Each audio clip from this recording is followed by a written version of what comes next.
For clarity's sake, I divide the argument into distinct stages. First of all, I should say, we know that there are at least some beings in the world which do not contain in themselves the reason for their existence. For example, I depend on my parents, and now on the air, on food, and so on.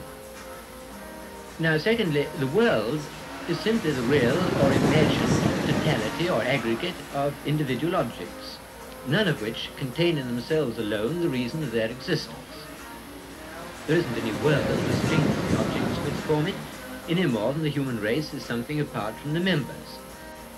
Therefore, I should say, since objects or events exist, and since no object of experience contains within itself the reason of its existence, this reason, the totality of objects, must have a reason external to itself, and that reason must be an existent being.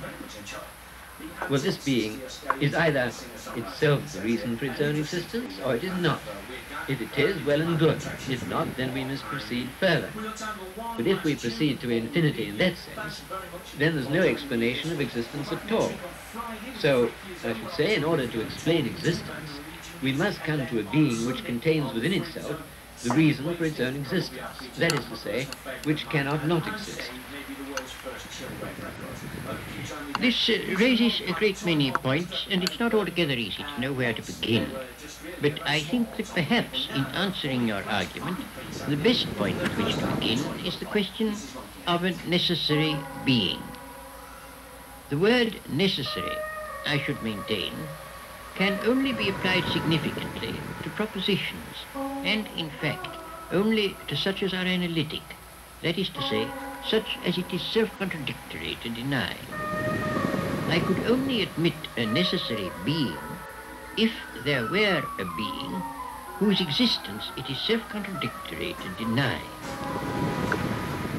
I should like to know whether you would accept Leibniz's division of propositions into truths of reason and truths of fact, the former, the truths of reason, being necessary.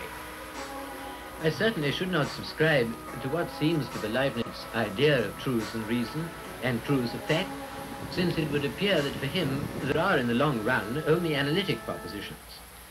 I don't want to uphold the whole philosophy of Leibniz.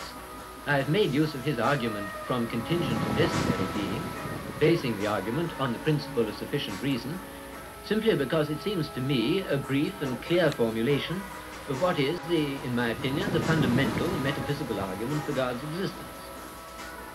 But to my mind, a necessary proposition has got to be analytic. I don't see what else it can mean. And analytic propositions are always complex and logically somewhat late. Rational animals are animals is an analytic proposition. But a proposition such as this is an animal can never be analytic. Well, in fact, all the propositions that can be analytic are somewhat late in the build-up of propositions. Take the proposition, if there is a contingent being, then there is a necessary being. I consider that that proposition, hypothetically expressed, is a necessary proposition. If you are going to call every necessary proposition an analytic proposition, then in order to avoid a dispute in terminology, I will agree to call it analytic, though I don't consider it a tautological proposition. But the proposition is a necessary proposition only on the supposition that there is a contingent being.